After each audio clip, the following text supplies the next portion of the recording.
ഞാൻ അവിടെ ഇരുന്ന് ഇതെല്ലാം സംസാരിച്ച് തുടങ്ങിയപ്പോൾ എൻ്റെ ശ്രദ്ധയിലാണ് ആദ്യം പെട്ടത് ക്യാമറ ഇരിക്കുന്നത്.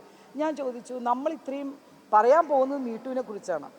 നമ്മുടെ മനസ്സിലുള്ള രഹസ്യങ്ങൾ നമ്മൾ വിശ്വസിച്ച് പറയുമ്പോൾ ഒരു ക്യാമറ അത് ക്യാച്ച് ചെയ്യുന്നത് എന്തിനാണെന്ന് സ്വാഭാവികമായിട്ട് എനിക്ക് തോന്നി. ഞാനത് ചോദിച്ചു. അപ്പോൾ എന്നോട് പറഞ്ഞത് എന്താണെന്ന് വെച്ചാൽ കുക്ക് തന്നെയാണ് ക്ലാരിഫൈ ചെയ്ത് പറഞ്ഞത്, ഇത് വെച്ചിരിക്കുന്നത് നമ്മൾ ഒരു തെളിവിന് വേണ്ടിയിട്ടാണ്. അപ്പോൾ ഞാൻ പറഞ്ഞു തെളിവിന് വേണ്ടിയിട്ടാണ്. ശരി, തെളിവിനിപ്പം അതില്ലാതെ നാളെ ഇത് പറഞ്ഞു, ഇന്നാൾ പറഞ്ഞു, ഇന്നാൾ പറഞ്ഞു. ആദ്യം ചെയ്തത് എന്താണ്, ഫസ്റ്റ്ലി ഞങ്ങളോട് പറഞ്ഞു ഞങ്ങളുടെ എല്ലാവരുടെയും മൊബൈൽ ഫോൺ മാറ്റി വെക്കണം. ഒരാളുടെ ഫോണും കയ്യിലുണ്ടാവാൻ പാടില്ല. സത്യം പറഞ്ഞാൽ അതനുസരിച്ച് ആ സെയിം എല്ലാ മൊബൈലും നമ്മൾ മാറ്റി വെച്ചിട്ടുണ്ട്. ഒരാളുടെ കയ്യിലും മൊബൈൽ ഫോൺ ഉണ്ടായിരുന്നില്ല. കാരണം അതിന് റെക്കോർഡ് ചെയ്ത് പലരും അത് യൂസ് ചെയ്താലോ എന്ന് എല്ലാവർക്കും ഉണ്ടാവുമല്ലോ. അതുകൊണ്ട് എല്ലാവരും പറഞ്ഞു മൊബൈൽ മാറ്റി വയ്ക്കാൻ തയ്യാറാണ്. ഞങ്ങളെല്ലാവരും മൊബൈൽ മാറ്റി വെച്ചു. അങ്ങനെയാണ് ഈ സംഭവം ഓരോരുത്തരുടെ കയ്യിൽ നിന്നും സംസാരിച്ച് നിങ്ങൾ പറയൂ, നിങ്ങൾ പറയണം, നമ്മൾ പറഞ്ഞാൽ നമുക്കിതിന് സൊല്യൂഷൻ ഉണ്ടാക്കണം.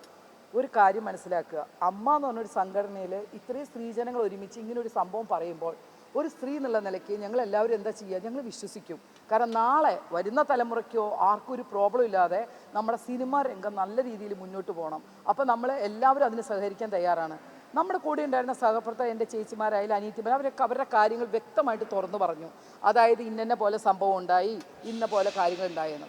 ഞാനും പൊന്നമ്മ മാമിന് ഞങ്ങൾക്കൊന്നും പറയാൻ സത്യം പറഞ്ഞിട്ടുണ്ടായിരുന്നില്ല. കാരണം ഞാൻ പണ്ടത്തെ ഇൻ്റർവ്യൂവിലൊക്കെ പറഞ്ഞിട്ടുണ്ട്, എനിക്ക് ഒരു പ്രോബ്ലം സിനിമ ഫീൽഡിലുണ്ടായി അത് കൈകാര്യം ചെയ്യാൻ എനിക്ക് അങ്ങനെ ചെയ്ത് പടത്തിൽ നിന്ന് ഇറങ്ങി പോകുന്ന സംഭവമാണ്. പക്ഷെ ഞാനത് തുറന്നു പറയാൻ തയ്യാറല്ല. കാരണം എൻ്റെ ചിന്തയിൽ ആ പറയുന്ന ആൾക്കാരുടെ ഭാര്യ ഒരു അമ്മയാണ്, അവരമ്മ ഒരു അമ്മയാണ്. അതെല്ലാം എൻ്റെ മനസ്സിൽ, അത് എൻ്റെ പേഴ്സണൽ കാര്യമാണ്. അതുകൊണ്ട് എനിക്ക് വേറെ യാതൊരു കാര്യങ്ങളും ഇതിനെക്കുറിച്ച് പറയാനുണ്ടായിരുന്നില്ല. പക്ഷേ ഇത് മുഴുവൻ ഞാൻ കേട്ട സാക്ഷിയാണ്. അതുകൊണ്ട് ഇതിനകത്ത് ഈ പറഞ്ഞിരിക്കുന്ന പാവങ്ങളായ നമ്മുടെ കൂടെ ഉണ്ടായിരുന്ന അവരെല്ലാം വിശ്വസിച്ച് പറഞ്ഞ കുറേ കാര്യങ്ങളുണ്ട്. അതിൽ ഒരു കാര്യം ഞാൻ ഈ അടുത്ത ശ്രദ്ധയിൽ അത് ലീക്കായത് എൻ്റെ ശ്രദ്ധയിൽപ്പെട്ടു. അതെങ്ങനെ ലീക്കായി? ആ ഹാർഡ് ഡിസ്ക്, ആ എടുത്തു വെച്ചിരിക്കുന്ന ആ സാധനം നമുക്ക് കിട്ടണം, നമുക്കത് കണ്ടിരിക്കണം. നഷ്ടപ്പെട്ടു പോയി എന്ന് പറയാൻ ഇത് വെറുതെ കളയേണ്ട ഒരു കാസറ്റോ അല്ലെങ്കിൽ വേറൊരു സാധനമോ ത്രൂ വലിച്ചെറിയേണ്ട സാധനമല്ല ഇത്. ഓരോരുത്തരുടെ മനസ്സിനകത്തുനിന്ന് സങ്കടം കൊണ്ട് വന്നിരിക്കുന്ന കുറേ കരഞ്ഞു പറഞ്ഞ വാക്കുകളാണ്. അത് നഷ്ടപ്പെടാന്ന് പറഞ്ഞാൽ അത് നമ്മളെപ്പോലുള്ളവർക്ക്, ഞാൻ അതിനകത്ത് ഉണ്ടായിരുന്നുകൊണ്ട്, ചിലപ്പോൾ ഞാൻ അതിനകത്ത് ഇല്ലായിരുന്നെങ്കിൽ ഞാനിപ്പോൾ ഇത്രയും മോശമായിട്ട് സംസാരിക്കാൻ വരികയില്ല. ഉണ്ടായിരുന്നുകൊണ്ട് ആ സാധനം നമുക്ക് വേണം, നമ്മൾ സംസാരിച്ചിട്ടുണ്ട്.